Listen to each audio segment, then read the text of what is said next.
First, you have some time to look at questions 1 to 6.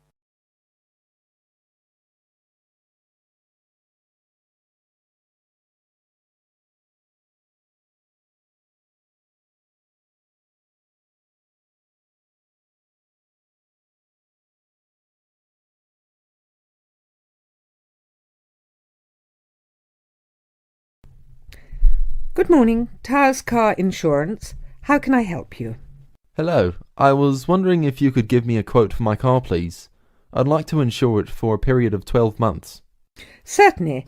I need to take down a few details first of all. Can I have your name, please? Certainly, it's James Bartolo. Sorry, can you say that again, please? Sure, James Bartolo. That's Bartolo. OK, thanks. And your date of birth? It's the 1st of the 8th, 1973. Great. And can you give me your address, please? Sure, it's 146 Eastern Road, Chester. Fabulous. Now, is the insurance for just yourself? No, actually my wife drives the car too. Her name is Alice Jackson and her date of birth is the 23rd of the 4th, 1968. That's OK. I just need to write yes or no, and the make and model of the car you wish to insure.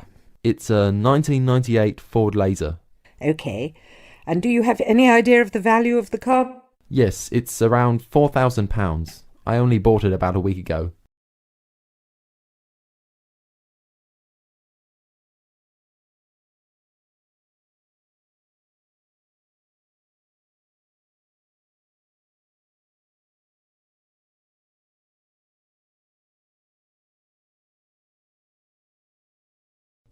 Now listen and answer questions 7 to 10.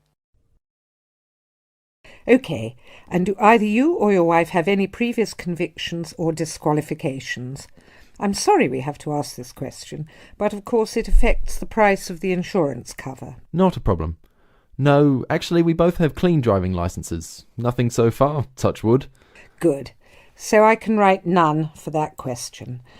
Now, who were you previously insured with? With Aitken Insurance. I'm sorry, could you spell that? Yes, it's AITKEN. I actually have a 3 years no claims bonus too. Great. That will bring the price down a little for you too. OK, if you just give me a few minutes, I'll work out a price for you now. That looks like it will be £275 per year. That sounds good to me. Can I pay for that now over the telephone? That is the end of part 1. You now have half a minute to check your answers.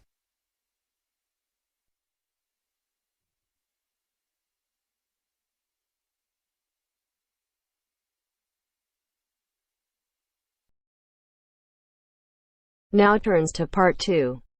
Part 2. A conversation between Mrs. Lamb, a member of the staff in a large hospital, and Andrew, who is a student in the nursing school. Mrs. Lamb is explaining the rules about visiting hours in the hospital. First, look at questions 11 to 14.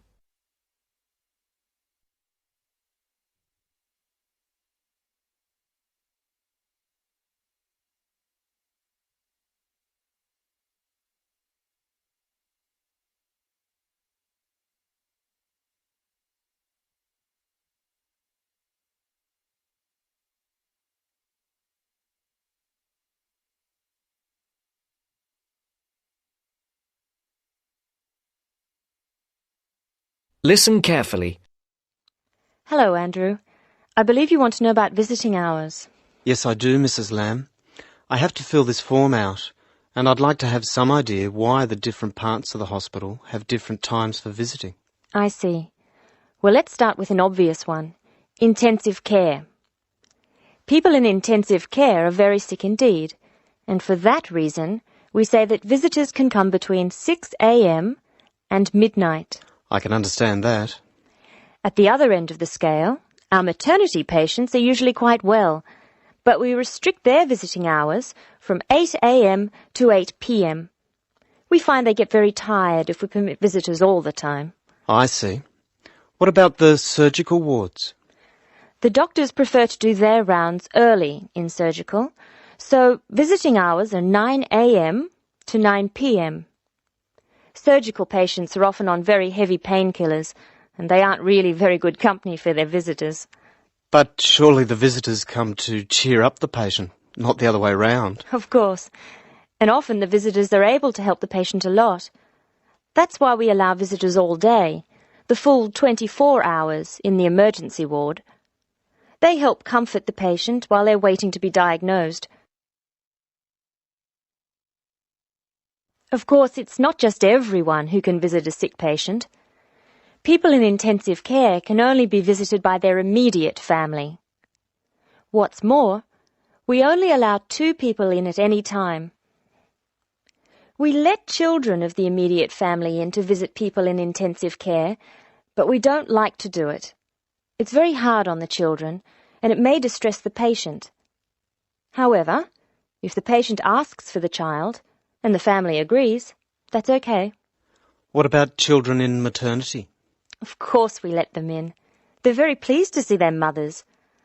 The rule in maternity is everyone may visit, up to 6 people at a time. The maternity ward is quite sociable after all. The surgical ward must be different. It is indeed. We don't allow children in the surgical ward because of the danger of infection. And as you know, we restrict the hours.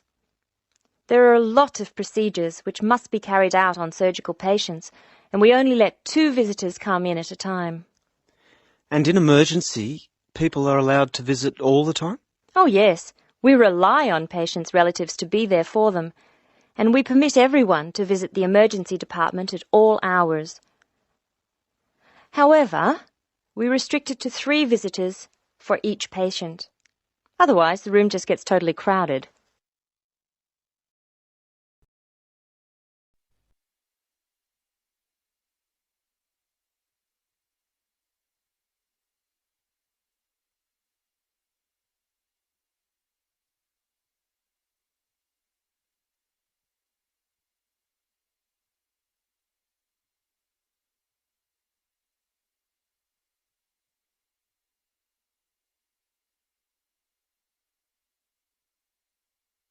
You will now listen to the second part of the talk.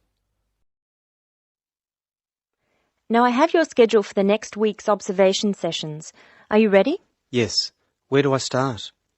On Monday, you'll be in male surgical in the morning and in female surgical in the afternoon. You'll be following Dr. Shea on her rounds. Thank you. And on Tuesday? On Tuesday, you'll be with Dr. Thomas in the morning and Dr. Robertson in the afternoon. No, that can't be right. You're with Dr. Thomas in the afternoon and Dr. Robertson in the morning. Do I ever get to see Dr. Kim? Yes, you'll be with Dr. Kim on Thursday and Friday. She'll take you through the children's ward and through our new teenage ward for 12 to 15-year-olds. Great. I've read a lot about that new ward. Will I see the schoolroom? Maybe another time.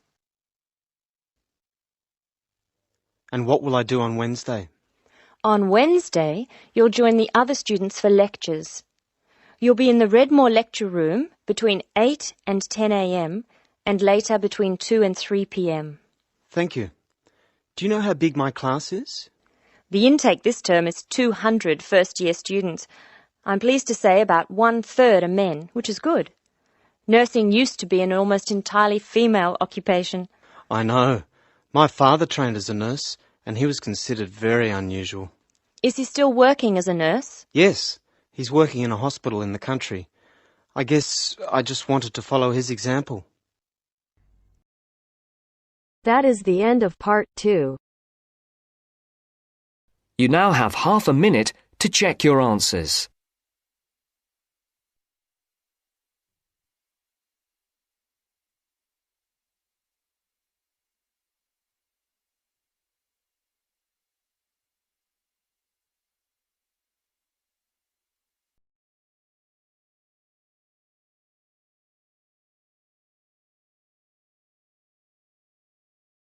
Now turns to part 3. Part 3. You are going to hear the rest of the talk about family history. First, you have some time to look at questions 21 to 25.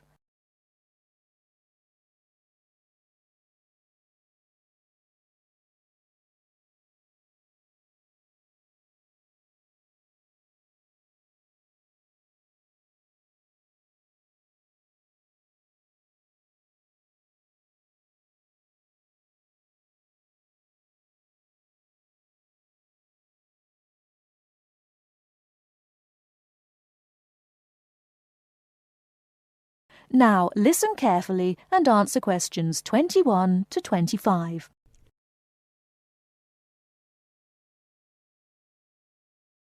So, that's a few ideas about getting information, but what about methods of recording it? Of course, you can just write down what family members say, but it's even better if you can use a tape, so that you can record them as they're talking. Then you don't have to worry too much about making mistakes. You'll always be able to listen to it again. But whatever method you do use to record information, remember that it's very important to make a note of exactly how you got it. So, if you are using tape, always start the recording by saying the date and the place, as well as the name of the person you're interviewing. So, apart from people's memories, where else can you find information? Well, there are all sorts of documents, and they can be extremely useful. People keep lots of kinds of documents in the home, like photos or letters or diaries or birth certificates.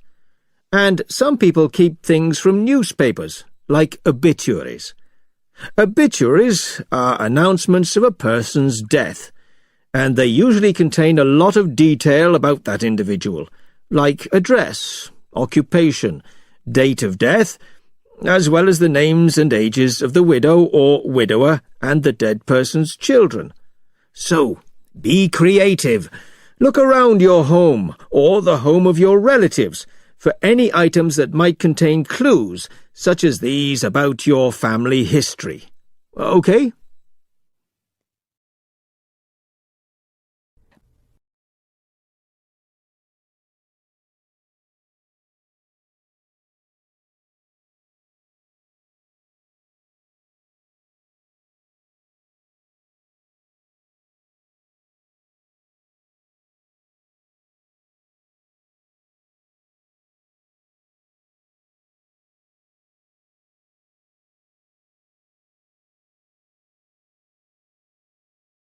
Now listen and answer questions 26 to 30.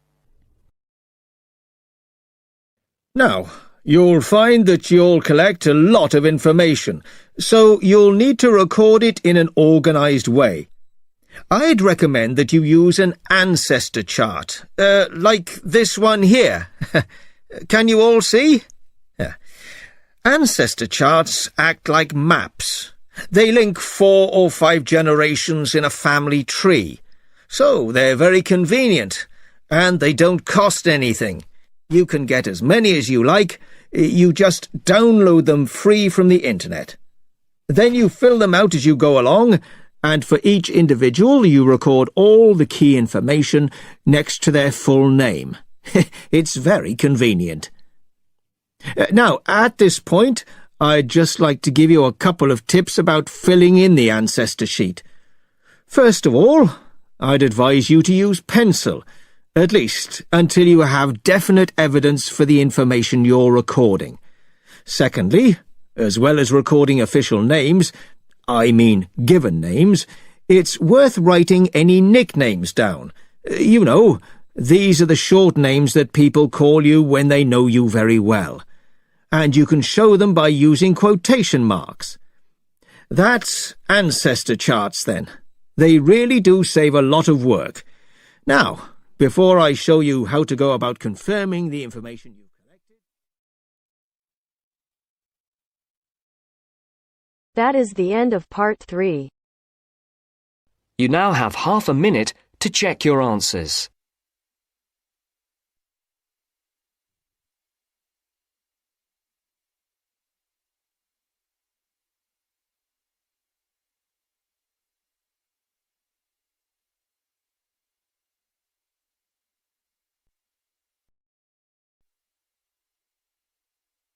Now turns to part 4.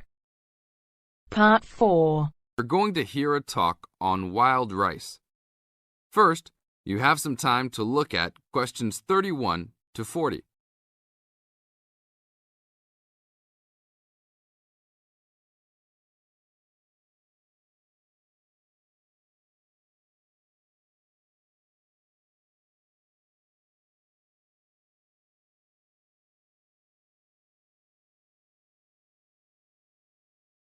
Now listen to the tape and answer the questions. Good morning. Today we'd like to talk about wild rice. Contrary to what many people believe, wild rice is not rice at all, but a grass. Much of it sold in the world today is not even wild, but rather cultivated varieties that do not occur naturally. Wild rice is really an annual aquatic seed found mostly in the upper freshwater lakes of Canada, Michigan, Wisconsin, and Minnesota in North America. Indians gathered wild rice before any explorers set foot on the North American continent. Early explorers were greatly impressed with the strength and hardiness of the woodland Indians, and attributed their vitality to their ample servings of wild rice. Wild rice can grow in water as shallow as 3 or 4 feet along marshes and muddy waters. A tall plant, it grows to a height of 8 to 10 feet, with a long flower cluster that reminds one of a narrow broom. The grains in their husks on the tall stalk look somewhat like oats. Truly wild rice is a challenging crop to grow, even today. It's very susceptible to failure due to weather conditions. If a heavy windstorm comes along just before harvesting, the seeds can be blown into the water, ruining an entire crop. Harvesting at just the right time becomes a matter of beating the birds to it, since wild rice is considered a delicacy by many birds living in the area. Other challenges include insects, disease, poor drainage, and high waters. If the grains are too green, they are difficult to thresh or beat out of their husks. If left on the plant too long, even a few days too long, they fall off the plant into the water. Airboats have brought about recent improvements in commercial harvesting of the wild rice, while newer techniques for parching, winnowing, and hulling have been a help in saving time and labour. Still, it takes about 3 pounds of grass seed to yield 1 pound of wild rice. Buyers should be aware of 2 types of wild rice, gathered and commercial. Foraged or hand-harvested wild rice is gradually being pushed out of the market by hybrid commercial varieties. Hand-harvested wild rice makes up less than 20% of the market today. Heirloom varieties of this foraged grain still exist. In fact, it is the only heirloom grain sold commercially. However, package labels can be deceiving. Though the label may read Indian harvested or organic, the product may be hybridized wild rice placed in freshwater lakes and gathered by Indians in airboats. Hand-harvested, organic, and from the Great Lakes region is the real thing, with superior flavour and aroma, but it may be difficult to find. Though wild rice is one of the most expensive grains, it goes a long way. Some say that 1 pound of the grain can feed 30 people. To compensate for its high cost, try combining wild rice, half and half, with brown rice. For a truly colourful presentation, try 1/3 of each: white rice, brown rice, and wild rice. That is the end of part